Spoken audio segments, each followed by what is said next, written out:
So fear and money. So I reckon the best way to use start this discussion is to think about a hot topic right now, and that's about interest rates and interest rate rises, and everybody is really, really scared of what that means, and they're scared of what it might go to, and I'm sure it's keeping lots of people awake at night, Mel. Yes.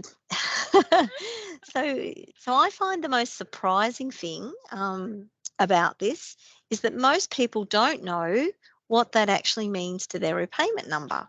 So if the interest rate goes up by 0.25%, then people go, oh my gosh, this is really scary. And that's happened But like 10 times in a row. So we're yeah, extremely scared.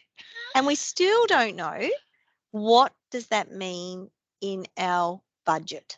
Yeah, So all we if know is the rates have gone up. We might have had a letter in the mail and we know that the repayments have gone up by $1,000, right? And we're yeah, like just scared by seeing that number. that's it.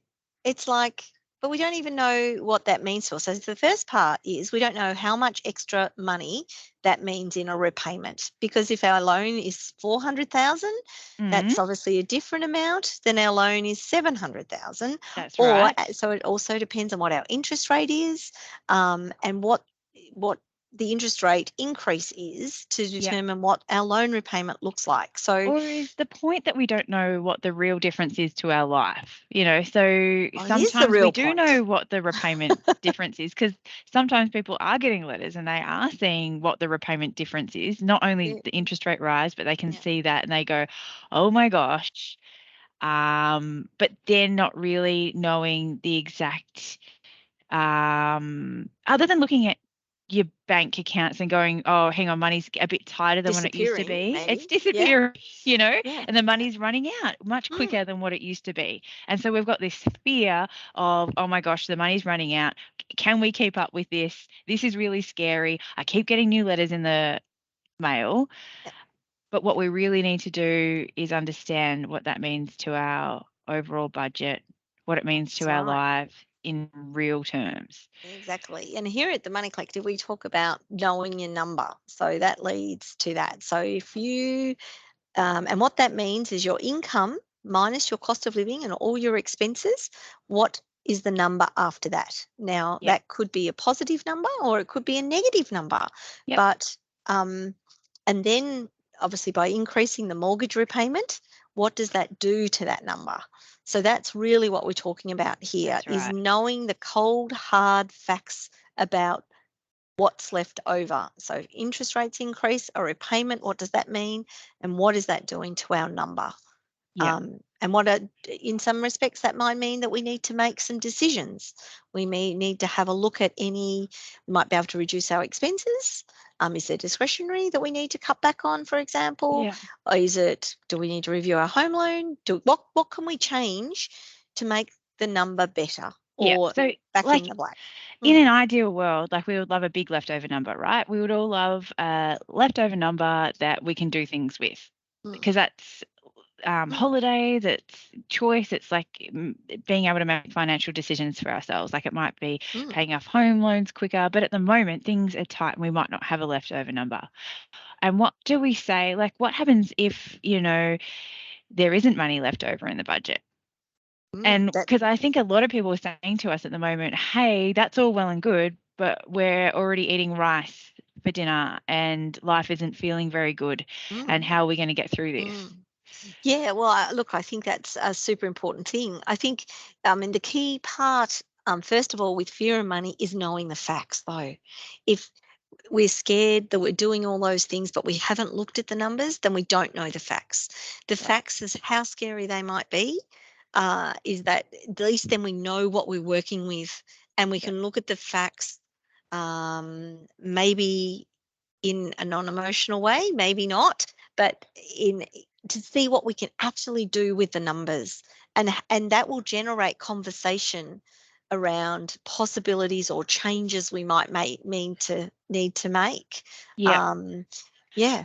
And so what we're talking about, so we've got a spending plan that we give out to our clients, which will make sure everybody who's listening to this has got access to as well, and doing an actual laundry list of what you're spending your money on. So actually go in and write down and categorize all of your expenses, Mm, because that will show you where you're spending and what the facts are, right? And so even if it looks bleak on paper, you've got the information because instead of the worry. So what we're saying is if you don't do the exercise and you don't know where the money's going, then we can feel anxiety and fear because of the unknown, because we don't know where it's going and we can't forward plan for ourselves. We sit there and we lie awake at night with our mm, tummy turning, avoiding conversations maybe with our partner, or having aggravated mm, conversations with our loved ones because we have a fear and anxiety around not being able to make ends meet. Whereas if we do the exercise, it might show us the way forward mm, so that we can make some changes to our behavior and our spending. Or mhm, it might be, hey, actually, our budget is super tight, right? And we're going to have run into more trouble if we have a few more interest rate rises. mm. And what does a couple more interest rate rises look like? Because you can actually plug those numbers in and then you can make rational decisions That's the instead of word I was looking for. emotional, Yes, just sitting there in panic or a deer in headlights, not that's knowing. it. Yeah, that's it. Just by the knowing and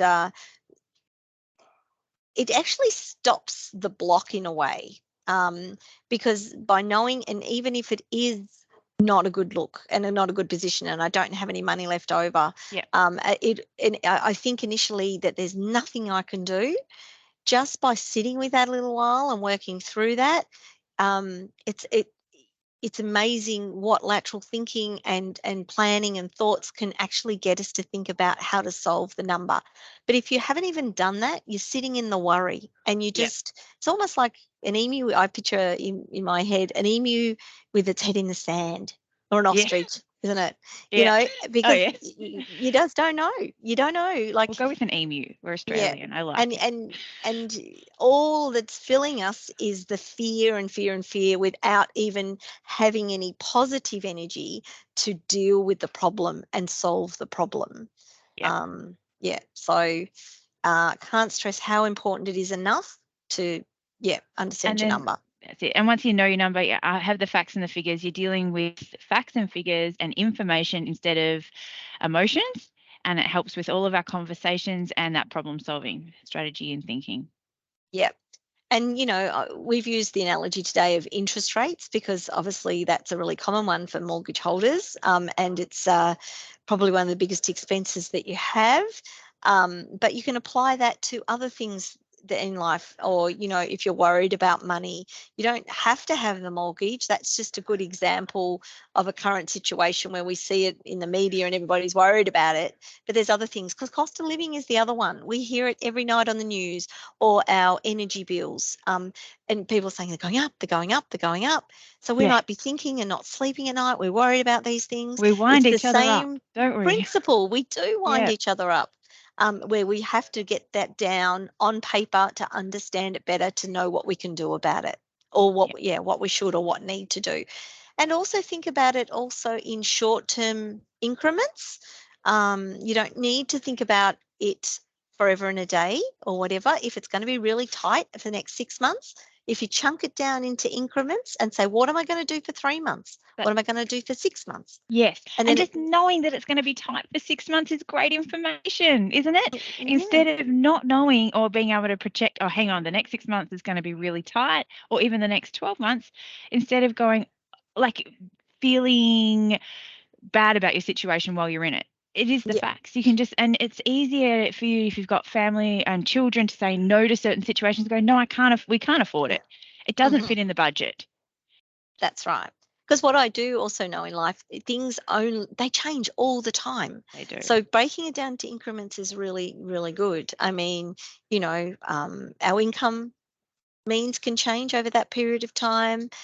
Interest rates might go down after 6 months. Yep. That's certainly the prediction at the moment. We don't know for sure.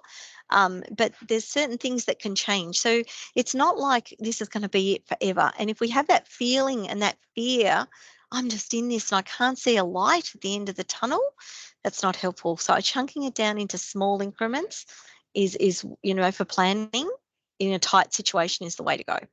Excellent. Well, thanks for that Thank you. advice, Darlene. And thanks, Mel. And good luck, everybody, with understanding and knowing your number. Yeah. Okay. See you next time.